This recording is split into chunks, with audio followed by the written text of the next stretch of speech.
what we do is when we build equipments, whether for civil use or military use, there are security aspects covered on it. The importance is that when you are buying your network, you should be very sensitive to those security aspects to be discussed before you deploy those as part of your network. That's like fighting yesterday's war.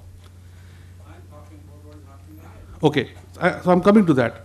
So once you have a secured network here, you need to have the feeds and intelligence coming from someone who is monitoring your network, at the same time has the intelligence of understanding what is happening at a global level. Can you give me a metric to manage the trust in such an environment? Okay. TrustSec is one of the architectural diagrams.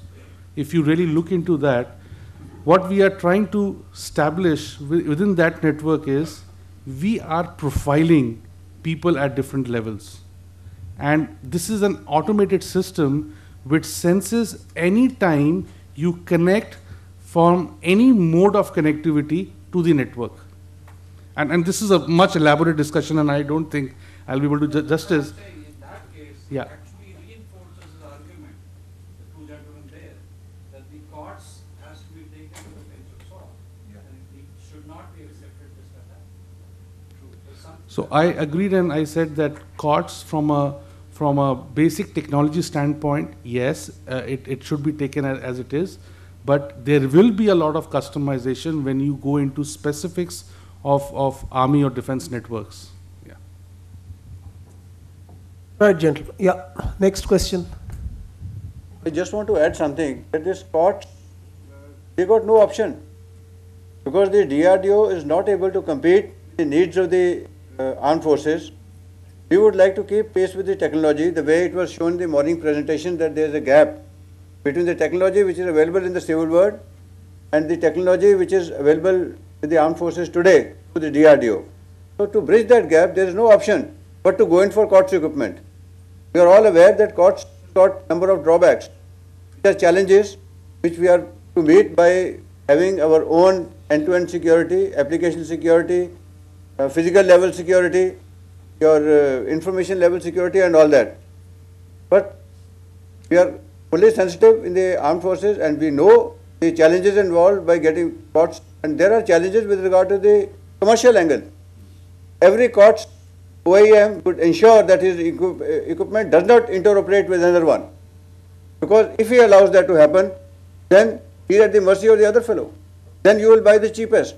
There are so many challenges, and during the procurement process all these are being kept into mind, and people are fully aware, and they know their means.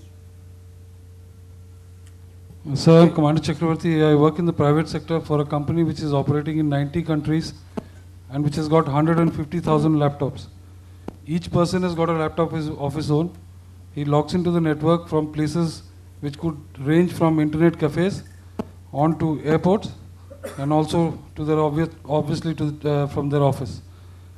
Insofar as the portable devices are concerned, we got a very simple solution.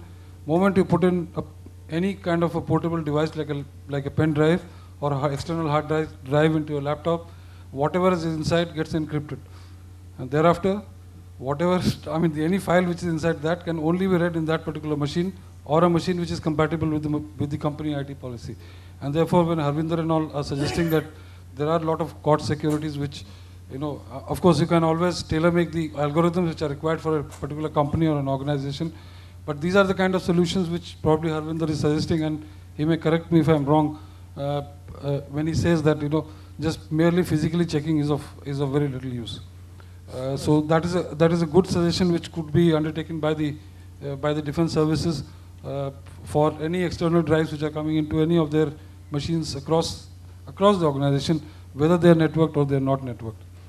The second point or a suggestion which I wanted to say, sir, was I have heard the discussions since the morning, and I am working in an organization which is doing very similar work to what network-centric operations is all about. We operate in about 5 countries with a live 40 MB pipe which is connected across these 5 countries. Live forces are sometimes integrated into the environment, and we operate from Bangalore. Now, what happens is, and Brigadier Colonel has been there to our place, if you recall, sir. What I noticed here was that the entire suggestion about network-centric warfare is about the present operations.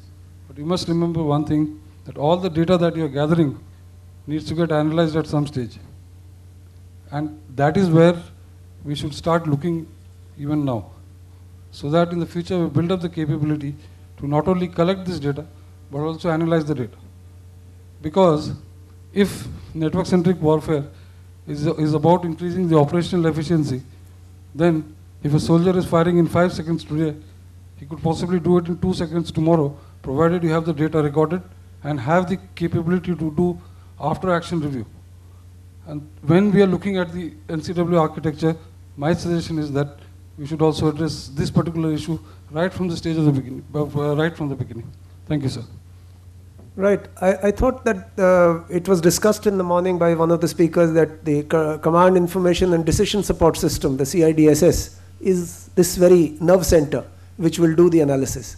So I only thought that the information then would be from the command down to the soldier, but there should be a feedback loop. Yeah, right. Okay. Any other question? We have maybe 2-3 minutes more. Right. Last question, please. Less a question than an opinion. This thoughts and the technology, I think these things, product and the technology need to be separated. The commercial networks or the civil networks, technology has been advanced much more than what is there in defense, is a fact. I do not think defense services can afford to buy off-the-shelf product and make into their strategic. The technology are worth taking. But these technology need to be converted into a suitable product by your own organizations.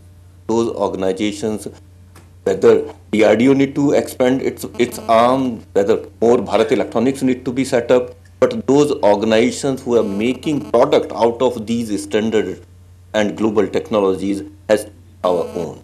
If it is a security architecture, the global standards are evolving in such a method that any organization can put their own security algorithms into it.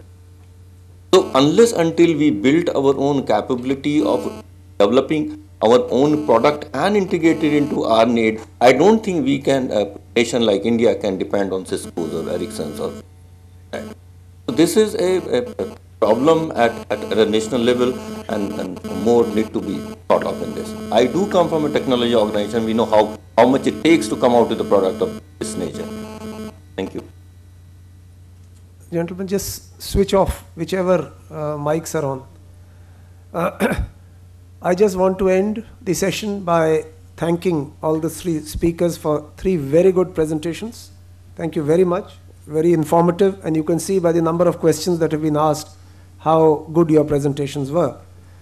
I'll just end up by saying that the important issues for the armed forces officers who are sitting here are, firstly, we must have jointly evolved communications. So if we are looking at Defense Communication Network, our SONC is sitting here. I'm sure he's looking into that. We must have joint and integrated organizations, perhaps flatter organizations in the future, if we are talking about network centricity. You can't have the hierarchical organization that exists today. It will be absolutely, it will not be commensurate to the costs involved. Therefore, you'll have to cut down the organizations. For example, you can think of corps commanding brigade groups directly. Why do you have a divisional headquarters in between? So what do you do with the divisional commanders? You'll have to come up with some innovative answers. Then you'll have to have joint concepts of war fighting. Today, mentally you are together, but physically you may be sitting together and shaking hands, but that's about all. Your doctrines, again, on paper they are joint, but on the ground they are not. So therefore what you need to do is joint warfighting concepts. Induction of new technologies, we are slow. From what we are observing, from 8 years that I left the army till today, the induction is extremely slow.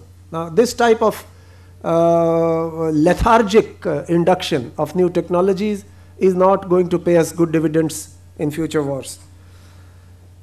You have to have network-enabled platforms. Have you started doing it? Have the test beds been done? What is the effect? How have you succeeded? You would know it better. You have to have an attitudinal change, which everybody has talked about, but it is not seen within the forces. And lastly, of course, if you're going to have effects-based operations, especially at the strategic and operational levels of war, then you have to have an interagency construct by which, as it was pointed out in the morning, that how do you integrate these agencies, the diplomatic agencies, the politicians, the intelligence agencies, and so on and so forth. Because the type of operations you're going to fight will involve this interagency linkages. Thank you, gentlemen. That's about all. Thank you very much. Thank you. Please give me a moment. I have to say that this is one field in which we've been left behind. One of the US presidents, you know which one, had a policy called No Child Left Behind. But the communications field is one field in which the Indian nation has left its child called the armed forces behind. The radio set with which I grew up as a second lieutenant, ANPRC 25, has been replaced by a better radio set, but that's about all. That's where we still are. We have plans, we have grand plans for the future, but we are not anywhere close to realizing them, not in the near future anyway. But of course, we'll have the SONC saying his bit and telling us where we are. This is my impression from outside the ring. Once again, a very fascinating session. We have had lots of new ideas thrown at us. COTS Technologies, the presentation by the gentleman from Cisco, and of course my dear friend Air Marshal Ganesh, the roadmap ahead. And we've had an animated discussion once again. At the end of the day, somehow I get the impression that we have perhaps raised more questions than we have answered. And I get this impression 2 or 3 times in a year, now that I've been with Claus for 3.5 years almost.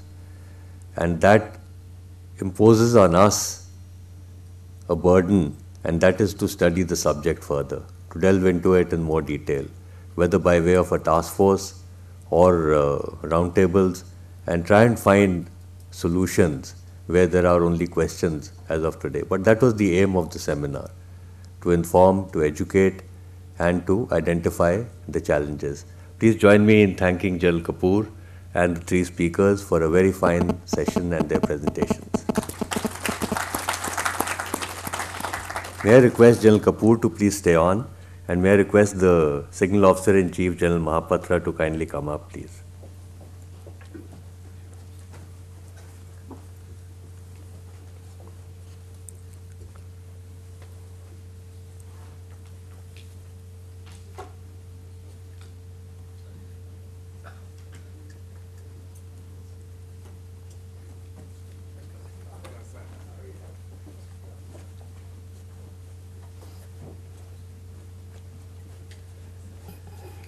It's a great privilege for me to be sharing the same platform with him, because we were together in the same division. We are delighted to have the Signal Officer-in-Chief, General Mahapatra, present here with us this afternoon to deliver the valedictory address at the end of a fairly long day and a very fine seminar. General Mahapatra has had a very distinguished career in the Corps of Signals in particular, and the Indian Army in general. He has had a huge lot of operational experience, particularly in the Northeast. That's something not many of us have done.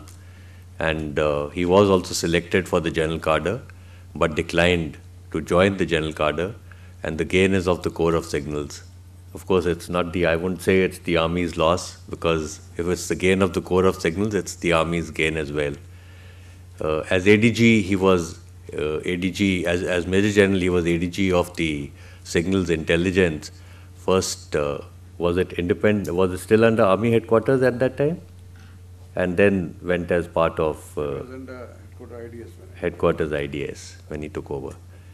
And of course, like I said, a very distinguished career in the Indian Army. As the Signal Officer-in-Chief, he deals with modernization of communications, besides his many other responsibilities. And we've seen from early on this morning that network centricity fits into various domains, the DGIS, the communicators, that is the signals, and of course the general cadre, the general staff. So it's a privilege to invite Dr. General Mahapatra to deliver the valedictory address at the end of our seminar on network-centric warfare in the Indian context. General Mahapatra.